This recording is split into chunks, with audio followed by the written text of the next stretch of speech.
قصتنا اليوم عن الموسيقار الكبير فريد الأطرش.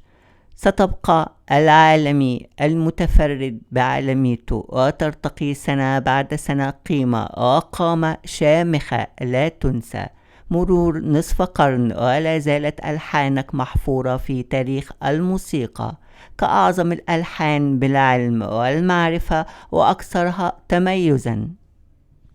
في التقييم إذا قيمنا الملحنين في الجمال موسيقى هي الأجمل، وإذا قيمنا في عمق التعامل مع المقامات فتعامل الموسيقار الكبير مع المقامات هو الأكثر عمقا وخصوصية في التعبير عن المعاني وقوة الخيال وصدق التعبير وقوته. فأعمال الموسيقار الكبير هي الأكثر تعبيرا والأوسع خيالا. فنان من كندا يعزف رائعة حبيب العمر الموسيقار فريد الأطرش ويتحدث عن اللحن ويقول: هذه تحفة فريد بكل المقاييس لأنها أفضل من السيمفونية. لماذا؟ لأنها تتضمن سيمفونية وأوبرا ومقدمة شرقية بينهما، كما تتضمن عدة إيقاعات فالس بلدي مقسوم ووحدة كبيرة.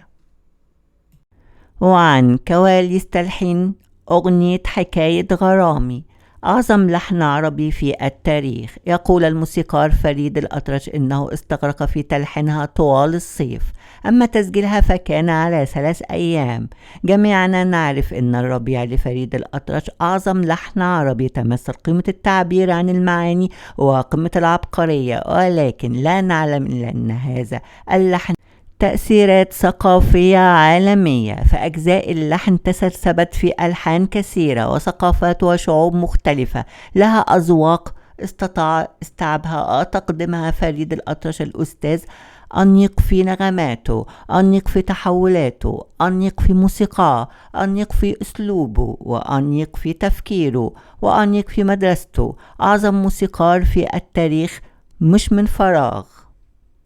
تحولات لها أبعاد موسيقية ثقافية السلاسة يلي لحن فيها تخلي أي حد يعتقد أنه ممكن يكون ملحن، والحقيقة أن لو دورت في العالم كله ما راح تلاقي حد يلحن بتناسق موسيقي معماري هندسي زي الموسيقار الكبير فريد الأطرش. أول ملحن عربي فتح شرق وغرب أوروبا موسيقيا وتقريبا فتح العالم كله.